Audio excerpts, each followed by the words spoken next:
If I had to pick my favourite author of all time, there are so many to choose from. We have John Green, Douglas Adams, J.K. Rowling, George R.R. Martin, J.R.R. Tolkien. But if I had to pick my own personal favourite, it would be C.S. Lewis. C.S. Lewis wrote books for people of all ages, for the children's imagination, for the adult thinker. And because I'm planning on making a series based on some of his most famous pieces of work, I've decided to make this little video about the man himself. So this is my brief introduction to C.S. Lewis.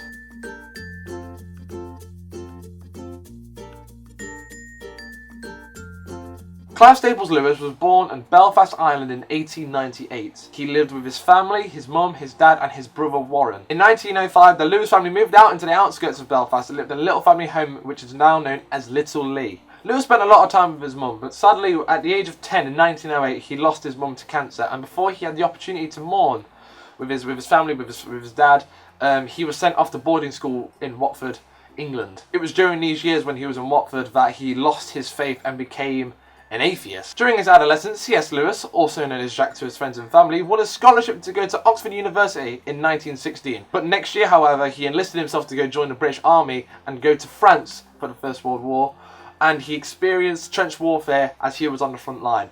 And seeing the brutality of the First World War and the people dying and, the bombs exploding, only confirmed his atheism. After he was dismissed from the British Army, he decided to go back to Oxford and finish off his studies, where he studied Greek and Latin literature, philosophy, ancient history and English from the years of 1919 and 1923.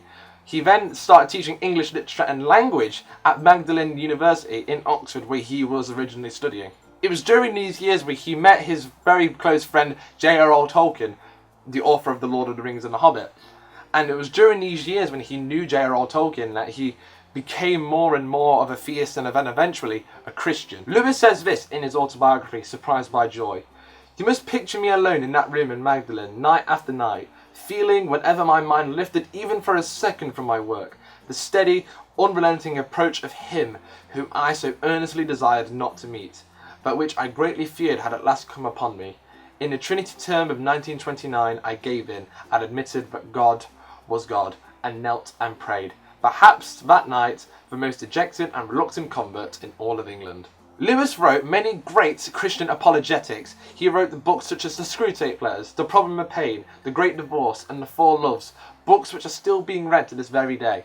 And this is when Lewis would become very famous in the British culture, because during World War II, whilst everyone was in the air raid shelters avoiding the Blitz, Lewis would then provide BBC broadcasts of Christian talk, of apologetics, and this is when Lewis, apart from Winston Churchill, became the most recognisable voice in Britain. Lewis took those radio broadcasts from the BBC and then turned them into literature, and then altogether became one book known as Mere Christianity, which has become one of the most famous pieces of Christian apologetics of the 20th century. In September 1952, whilst Lewis was releasing another book of his own, he met Joy Davidman Gresham. Now these two were flipping perfect for each other, as many people do document, and the two eventually married in 1957.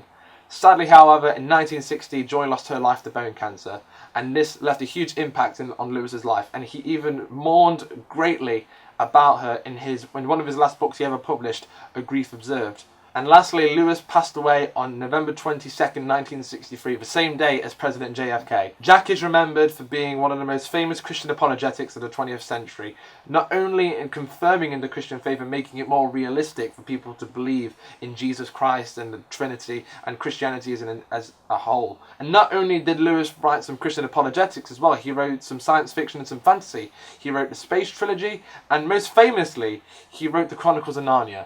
And we will be talking about that on this channel very soon.